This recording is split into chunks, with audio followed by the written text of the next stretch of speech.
Welcome to Elmo's World Podcast. And this is Elmo, guys, and I'm with Ty Wilson. He's on the show again, the second time. I think it's been a year, right, Ty, since we Yeah, it last has. talked. Yeah, it's been a year. It's been a long time, brother. And I can't Missed you. believe how much things have changed. You know, like before, when we started, I was a Christian, bro, and I was like chewing you out about your moral, the realism, and like I think we talked about like aborting babies and things like that, like right? Do you remember? I think so. We talked about abortion. Yeah, we talked about all sorts of things. Yeah. You gave me the runaround, and it was good. I loved it.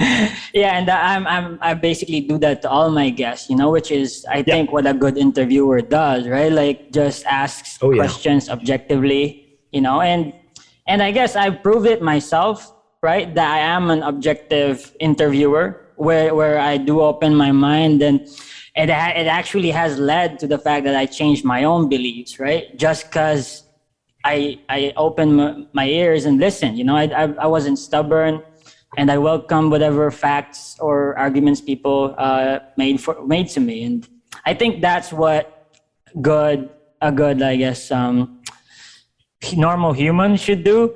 I guess like it's intellectual. Yeah. It's intellectual honesty, right? Yeah, exactly. Yeah.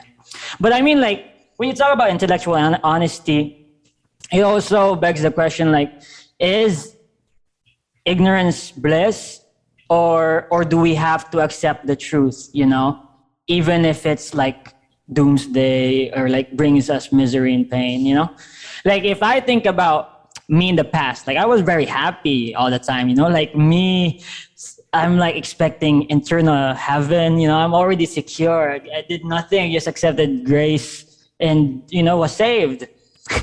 And that's it, that's all I had to do. But now I'm like, oh shit, nothing is, life has no meaning. I don't even exist. I'm just an illusion. Like, what the heck, bro? What should normal humans do, Well, so, I have some questions about your background because, so you had a Baptist background. Am I correct in that? Yeah. Okay, cool. And so that's similar to mine, right? Like there were some Baptist underpinnings in my background too, which, I mean, American evangelicalism is a mixed bag, but Baptist is definitely in that bag. Yeah. So when you thought about, because when you kind of paint the picture of, the meaning for your life, that seems a little bit rosy to me. Rosy. That wasn't as rosy as my perception was. Okay. And I wonder, where that disconnect is. Like, what did you think? Like, I don't know. How do you think your life was going to work out? How does that, maybe fit into that rosy picture? You know what I mean? Like Rosie, was gonna work out when I was a Christian before, or like right now, like me as a before, yeah. Well, what I would do, or what I was planning to do with my life was, of course, everything I do would be to the glory of God, right? That's what a normal Christian would. You serve, you love, and and so you act in the same way. Of course, you should never be a hypocrisy. So it needs you to be real inside and out. It's seen in your behavior and also in your intentions. So I guess the meaning of my life would be just that. It's something that you pray about and you think about and contemplate, meditate, but I guess the answer to the meaning of your life, to the specific ones, right, is just gonna come to you. It's just gonna be like inspiration. That's what I expected. So okay. Yeah. Okay. Yeah. Well, because when I think about the meaning of my life as a former Christian, it was all about the glory of God. Yeah. And that was kind of the main focus. And so in a certain sense, that was really freeing because I didn't have to worry. Whatever I did, I knew that the glory of God was my ultimate purpose, right? And so that was my total focus. and I didn't have to worry about all the minutia as long as I was focused on the glory of God. So that's interesting because I find now, as you know, I've been out, let's see, I don't know how old I am, 35. I left Christianity about 22. So I find now that, you know, the same intentionality that I had before is still there. Like I'm still, you know, really intent on being honest with myself and who I am and what I want to do. And like those things that you said before, but the focus has really shifted from that focus of glory of God to how can I make my life most meaningful for people around me and that sort of thing. So that's interesting. So now that you're, and I'm sorry, you're the interviewer, but it's okay. It's okay. Yeah. I want to ask you questions. Like now, you know, how has your meaning shifted now, or are you kind of floating and don't know what that meaning is? Where are you at, bro? Well, I actually because of the deconstruction of my belief system, right? So it was all centered, and the foundation was God. And when I lost belief in that, everything, it rippled in domino effect, and everything just bam. You know, if there's no God, then what? I was in a vacuum, and I guess I was already aware of what nihilism entailed. You know, like the alternative to having a godless, to having a world with a God, and having a one without a God, right? Yeah. So now I guess the best starting point was nihilism, right? Or at least that would be like, you know, just living in a vacuum. So what is the foundational thing that I can rely on? You know, so I guess I really had to start with why I'm living in the first place. You know, like it's not the first epistemological thing you should do, or metaphysical, or you know, like others, like cosmological. That's not the first question like those kind of philosophers would focus on. But I decided, like, hey, you know, if I am gonna want to try to search the truth and look for the proper foundations, I have to ask myself, like, why am I doing these things in the first place? You know, like I had to question my own motivations for even my own intellectual integrity, because I did leave my previous faith for that. So that means that I have to have some sort of basis for my own intellectual integrity. So I guess it was just me, right? Like I'm just here, you know, a conscious being, having the tools that are available to me, which is like science, you know, skepticism, and other ways we could attain knowledge, right? So it's my type of methodology is not exclusive to just empiricism, of course. You know, I would also refer to a logical argumentation, you know, rationalism, and the like. Even continental philosophy, right? That which is not analytical, but I still like, hey, you know, this might be useful. So I tried really focusing on existentialism, like Camus, which is absurdism, Sartre, which is his like freeing existentialism, Nietzsche and all the like. But I guess when it comes to me being truly intellectually honest, I don't think their reasons for maintaining existence is enough. That's why right now I'm a nihilist, and life doesn't have any meaning. Like everything is a social construct. Existence precedes essence. You know, I guess you can sort of expand from that. Yeah. Well, I was going to ask you exactly kind of what you meant by nihilist, because to me that term has, you know, several different meanings depending on who you're talking to. Because, you know, I've talked to some people that use nihilist as a very negative term. especially within Christian apologetics, right? They use that nihilist term and so it might be good for the audience here to understand what we mean when we talk about nihilism, absurdism, existentialism, and kind of get some footholds on what those terms mean. So when you say nihilism, kind of give us when I say nihilism, I'm specifically talking about existential nihilism, right? Which is that life in itself has no inherent meaning or purpose. By inherent, do you mean teleological meaning? Yeah, teleological. Yeah. Okay, gotcha. Right. So in that case, gotcha. Right? If there is no cosmic purpose here or intent, then there's really no then that would mean that I would have to remove any sense of meaning in my own framework that I already live in. So I felt like it's necessary to remove that from the equation, of me living for some cosmic inherent purpose. So without that, what do I do? Yeah. But I guess it would start from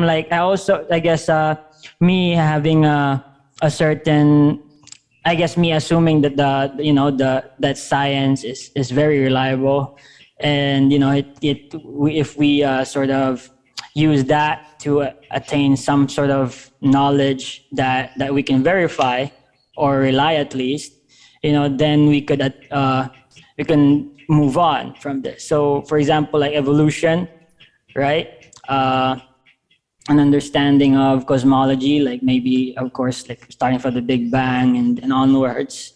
So in that case, if I am just an evolved ape, right? The value of my life really is no different from any bacteria or plant or fish or frog or dog, right? And that value is equal to zero, right? In a sense in a cosmic sense, you know what I mean? And so that would also reflect on my morality, which is I am a moral nihilist, which is that I think sort of the opposite of a moral realist, right? Where the world is actually absent of any moral reality. So I disagree with Kant. I disagree with any moral realist philosophers concerning that. Yeah. Well, and so I want to go back a little bit because I think that really nails down kind of what you mean by nihilism. I think that's a good clarification. By nihilism, you're not, you're speaking specifically to existential nihilism. I want to go back a little bit to because here's where I'm coming from. You fix your camera, the focus. You're just kind of blurry. How does that work? there we go. Okay. No, it's terrible. Let's see. Is that better? No, it's not. Yeah. It's not. It's my lighting. I mean, you look handsome, man. So you need to really show it. You know what I mean? Let's see here. There we go. Is that better? Yeah. Yeah. Okay. Yeah. There you go. So what I was going to go back to is when I think about my leaving Christianity, I felt a lot of some of those very same feelings. Well, and it's hard. It's hard for me to go back in my mind to that. Do you feel, let me ask you this, do you feel that your feelings now are influenced at all by your prior Christian framework? Does that make sense? Does how you view meaning itself and life impact how you're now viewing philosophy and that sort of thing? Or have you left that all behind and, I'm off course? For me, that was very much the case where I struggled with some of these things because I still had those underpinning needs to have some sort of cosmological, teleological meaning impacted upon my life. What are your thoughts there? Well, I actually I guess I can't deny that that me growing up Baptist made me focus a lot on philosophy, right? Like, for example, when I first dive into theology, I was like, okay, like because of this verse and that doctrine, you have to conclude this and that. So I started to learn logical syllogisms, And so when I looked at logic, I had to look at from its source, and thus, you go from Socrates or like the sophists, and then forward to history. Like I studied philosophy and I loved it, right? But I mean, like the emotional side of things, like or like any trauma or whatever, I don't have that against Christianity. Okay. What really made me like tip the balance for me, like from me being a theist to atheist, was that I just started to realize, hey, do I really think or believe that there is a God? That was really the biggest thing. Like when I started to realize, hey, I don't think there's enough evidence, then it domino effect, boom, sheesh, it just destroyed the whole paper castle or like paper. You know what I mean? The house of cards there kind of fell. Yeah. So for example, if I don't believe in God, then my epistemology, my metaphysics, my moral values, or whatever else that I hold on, they're gonna falter, right? Because the foundation is God. And if you don't believe in God, then everything falls. That's it. I think that was it. Like if anyone can convince me right now that God exists, I would come back to it's being a theist. I mean, no question. But not really. I don't think there is yet anyone that can prove it to me. I wish there was. Yeah. I mean, that would make my family so happy. And if there was a God, I hope that they can convince me of one that is actually truly good and has a good explanation to why everything sucks. Well, I think that's, if there is a God and that God is good and that God wants you to know, they would. That's kind of one of the strongest arguments that I found. Someone would differ from you from the other side, Yeah. I mean, if, and I think that's a really good starting point there of theological skepticism. Is like, if there's a God, that God is good, that God wants me to know, there would be a way to really apprehend them. And, if I'm being really, really honest and I don't think that there's a God, then that God that is good should, appreciate that, I mean, I don't want to comment on that right now because for some viewers, it would feel like I'm strawmanning them, but that's not my model of God, there a lot of them are gonna be like triggered, like, hey, that, like, if that is how you portray God, then but that's not how God actually works. Like there's different models, right? But how I would try to defend my position on God not existing is what I say is like, I haven't found any model of God like that. If you look at it comprehensively, is actually perfectly coherent and has no contradictions within the model itself, And I think that's super honest. That's a super honest way to approach that. And even the most hardcore apologists, I don't know that they'd be able to really rebut that and come to you and say, hey, you're wrong. Because I think that's really, really hard to rebut that position there. So I want to go back to your position on moral nihilism, because that kind of piqued my interest there. By the way, because I think we disagree. I actually am exploring moral, nihilism or existentialism. Like what I'm saying is like, I'm still on a journey, and whatever changes or like lessons or like truths I'm about to learn, I'm willing to change my position, So what about it, bro? And I know that for sure, but I'm glad you clarified that, for your audience also.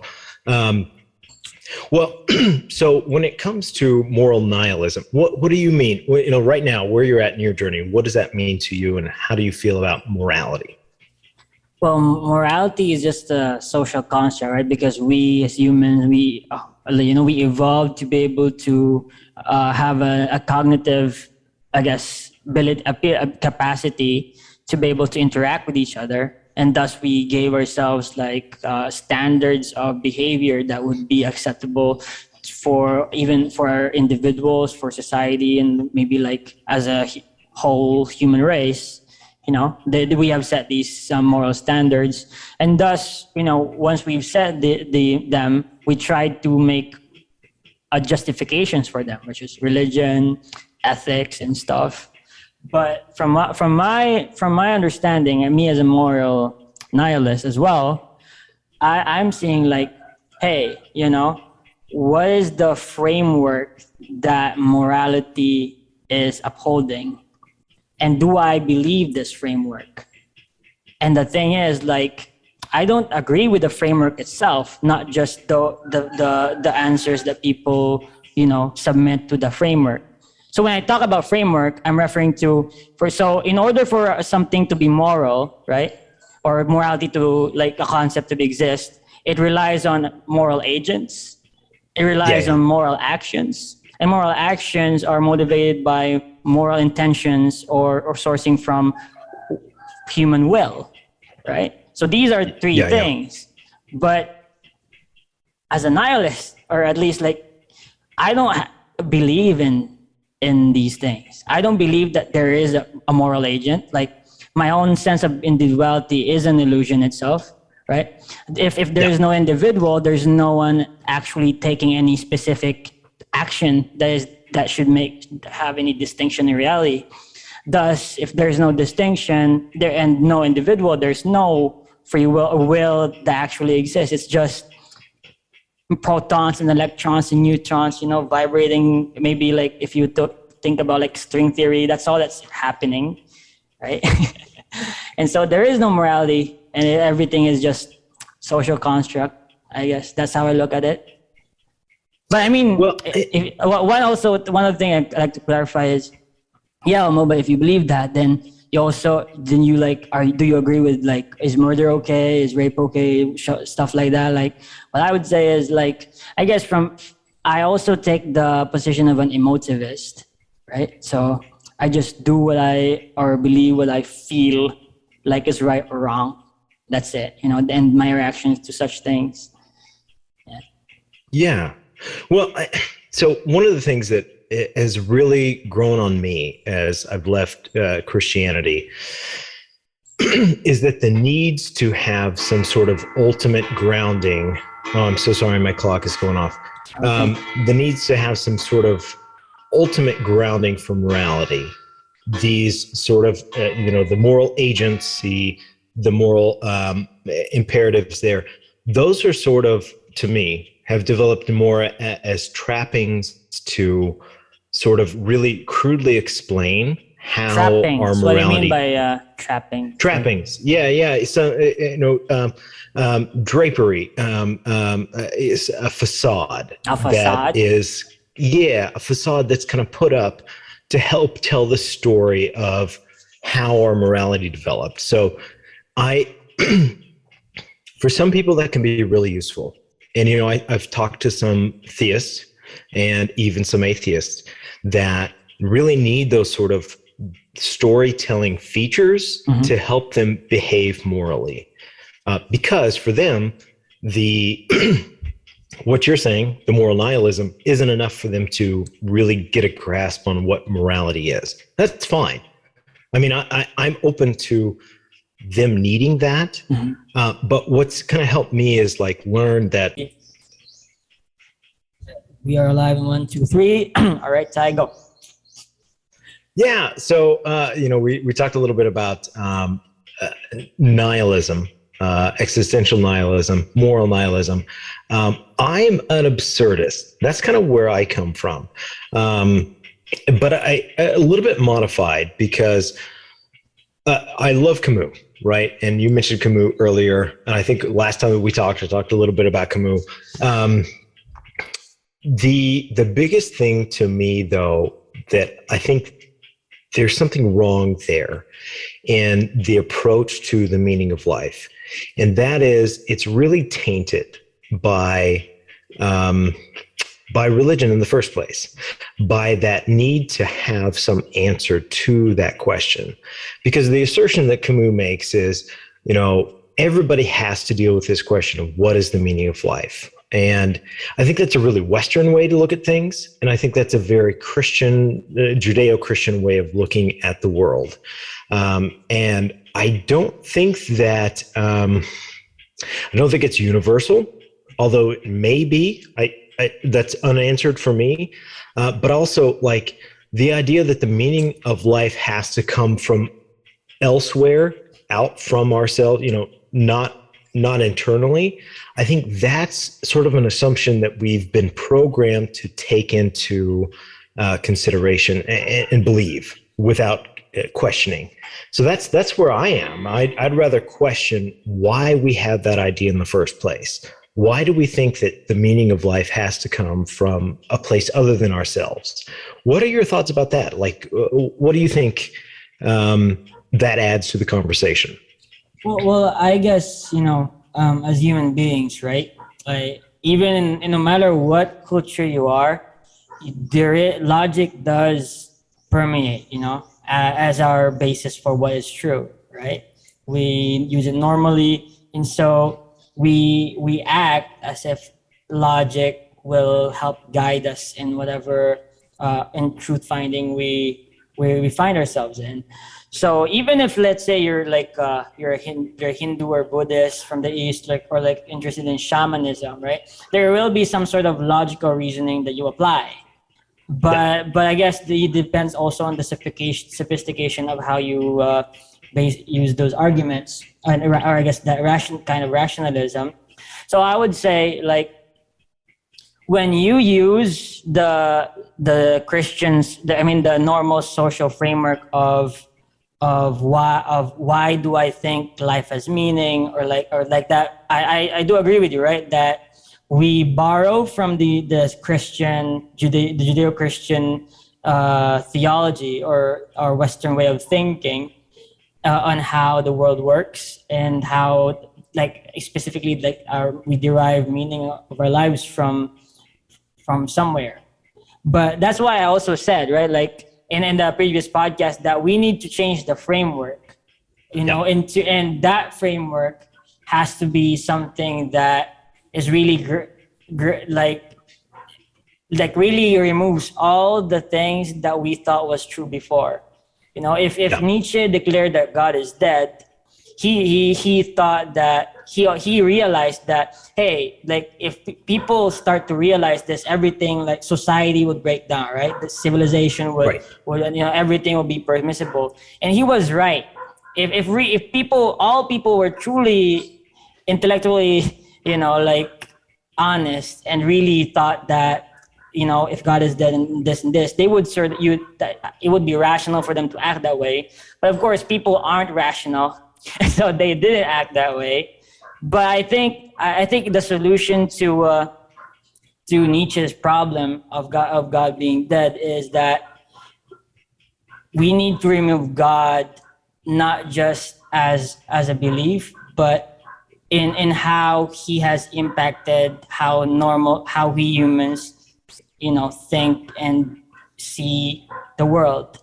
You know what I mean? Like, we just need to remove, like, stop asking where God belongs, and just realize that, hey, reality doesn't need God in it. It just is, and we're just here.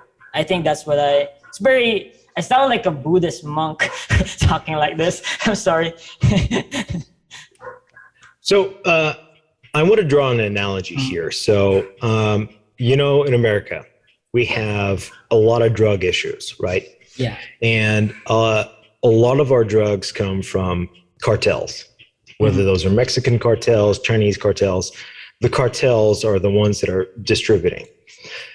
So if I were to say to somebody, hey, if we get rid of these cartels, we're going to get rid of the drug problem, right? We're going to cut out the cartels. So we do some crazy military action, take out these cartels. And, they're gone now. Well, now, what I haven't addressed is some of those underlying issues of why people in the first place are going to drugs for whatever reasons, right? And then also how those cartels kind of came into power in the first place based on the social and socioeconomic and political instabilities in their countries. So that's kind of how I view God and God beliefs and religion in general, right?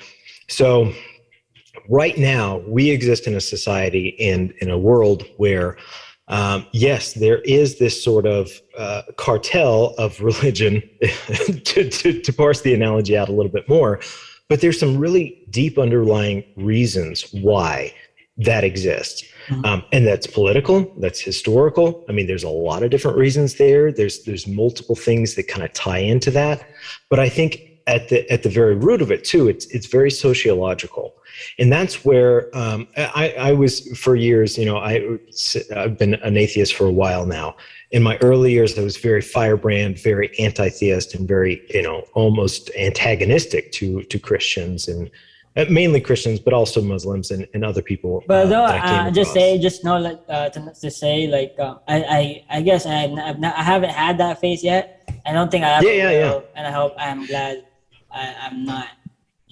No, I see that in you, and I'm glad, because that's it's a negative phase to have, and you've seen it in other atheists, I'm sure. Yeah, and so so I'm glad that that's not something you're dealing with, and I thumbs up to you for that. But as I've kind of come out of that and grown, I've seen more and more that these things are not just, it's not a situation where you can go in and, kill the cartel members and everything's hunky-dory. It's a situation of there's some real issues underneath that. And that's where I think these conversations about the meaning of life are really, really important, because, how do we deal with people that come out of religion and get disillusioned by their deconstruction, and they're like, what do I do now? What does life mean for me now? I think that's really important from a couple of different perspectives. One, for how do we help these people that are deconstructing out of Christianity? More and more come every single day. You only have to go onto TikTok and see all these people that are coming out of Christianity, and that's just the United States that I'm aware of, right? But the other question there too is, globally, how do we address, the need there for some sort of meaning? I don't think that that's something that we can just solve, philosophically. I think that's a larger political endeavor, and I think, I think. Well, I would say, like, in some sense, and I'm saying it's good, but if you think about it, like, China is 1/6 of the world's population, right? Like 1 billion plus, and 1 billion of them are like mostly atheists, because their government has enforced secularism, and like has banned religion, right? And people practicing it, thus there's no cults there, and maybe just some sort of legalistic philosophy, right? So I guess if you look at China as exclusively the only world that exists, it's already happened. You know what I mean? In some sense, I'm lagging. Am I lagging?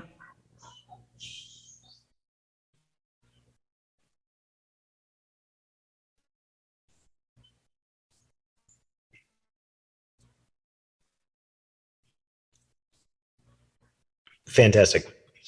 Right. So China, I guess, it's already like 1 billion people living as a society, secular society. And I guess there are religions, they're underground, but most of it is like the state, right? Just ruling everyone.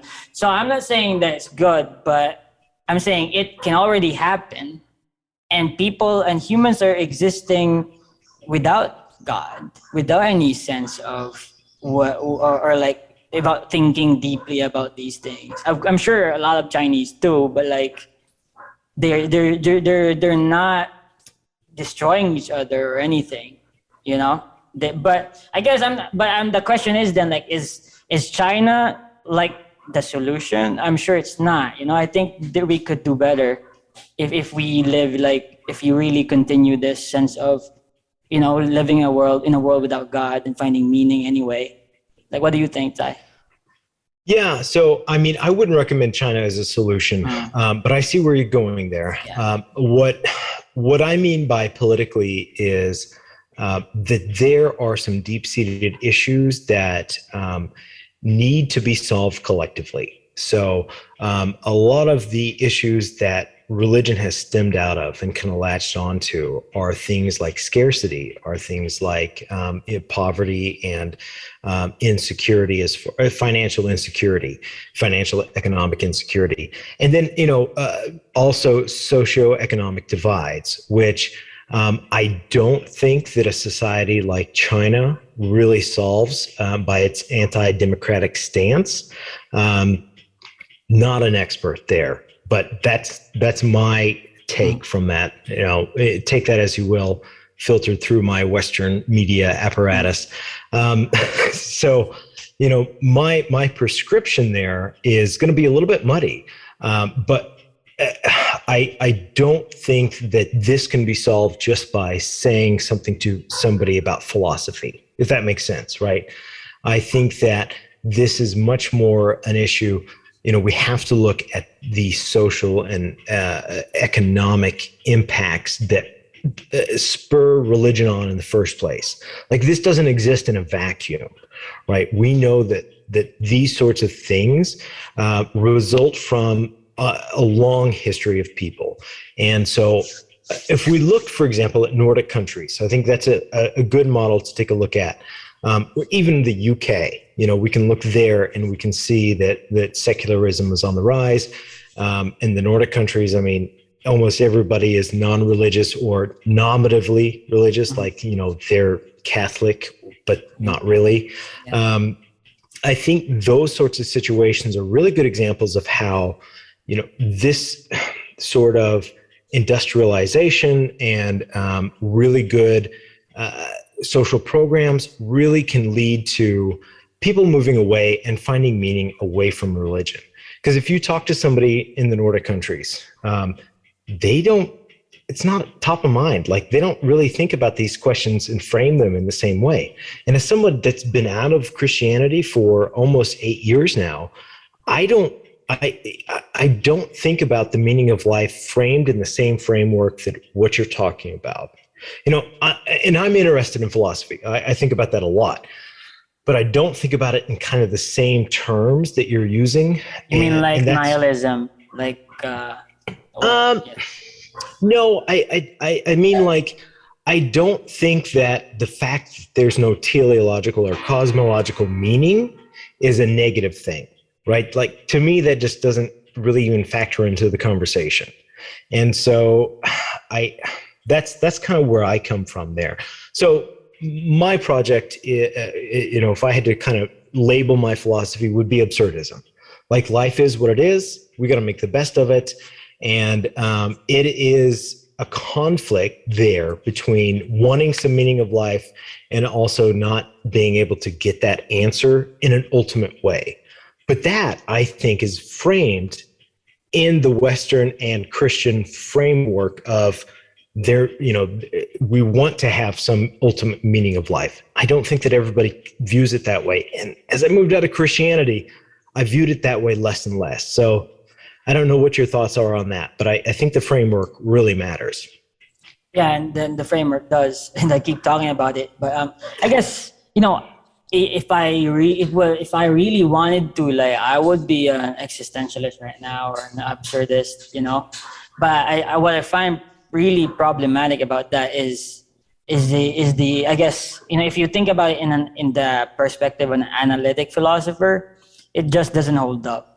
You know, tell me where's the breakdown? What do you mean? Well, what is your reasoning, right? Like, for example, oh, there is no cause inherent meaning in life.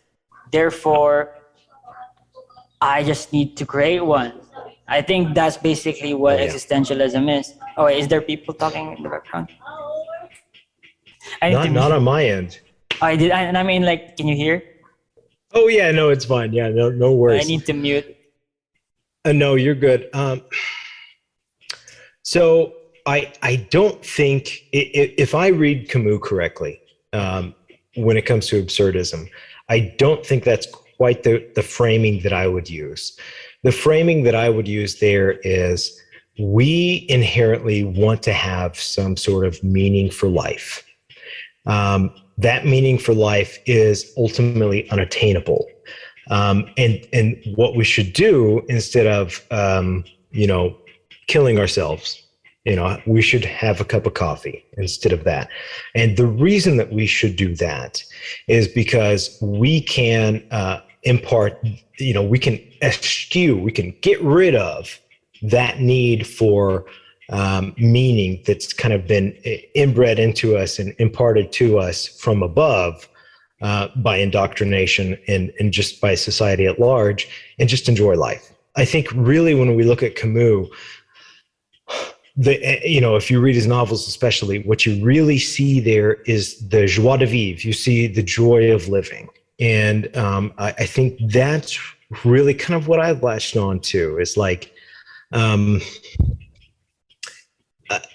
maybe there's no ultimate purpose. I don't think there is.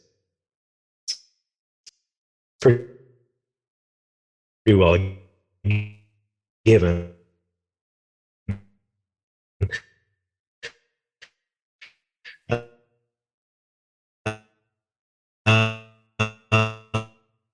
And maybe I can see you.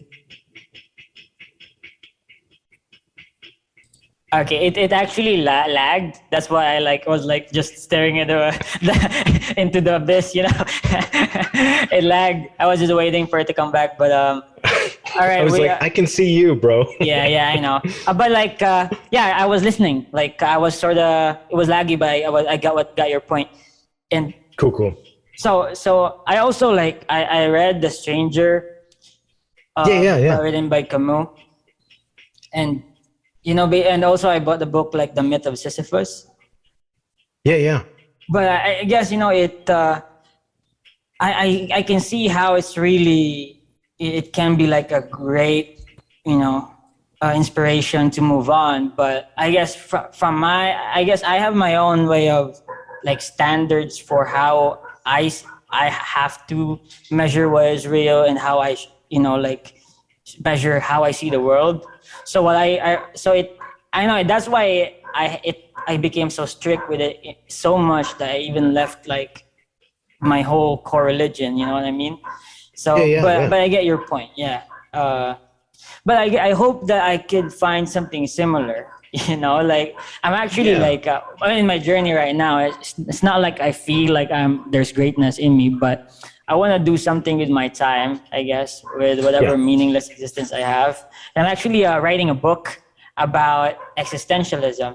So, oh, cool. Yeah, it's a novel basically of different individuals who hold extreme and various beliefs, like Christian, nihilist, Muslim, whatever, because I have experience with talking to these people, so I know really how firm in every specific detail to their beliefs, so I could sort of break it down in that novel and see how they clash.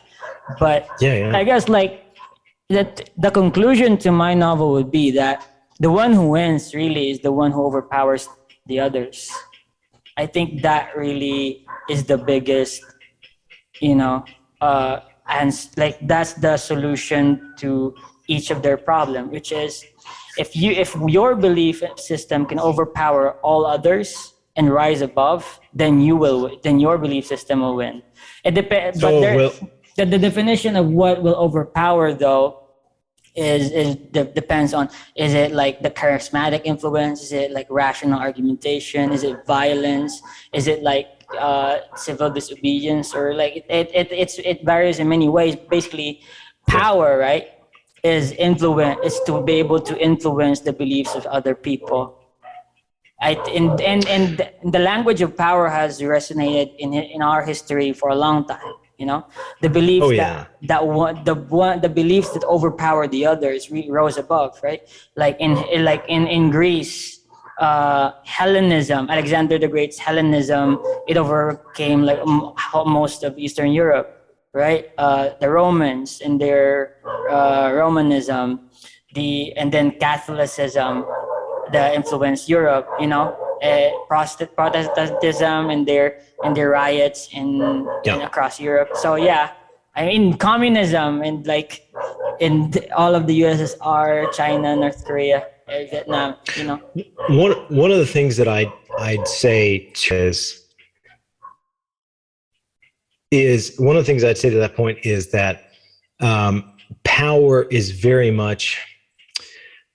So when we think about Protestantism, right? So Protestantism in and of itself was developed out of a power vacuum that was left by the church.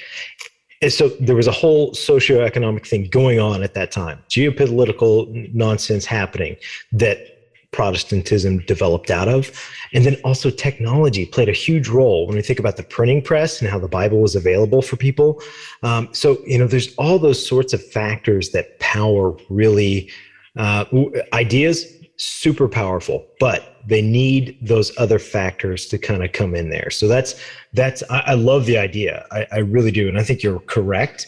But I think there's a lot of incidental factors there that we may not initially see when we look at history. And you know, have you read Jared Diamond, Guns, Germs, and Steel? Sound familiar at all? Not yet. I totally recommend that book. Okay. Totally recommend it. One of my favorites. It shows how, I mean, basically it breaks down the superiority of Europe.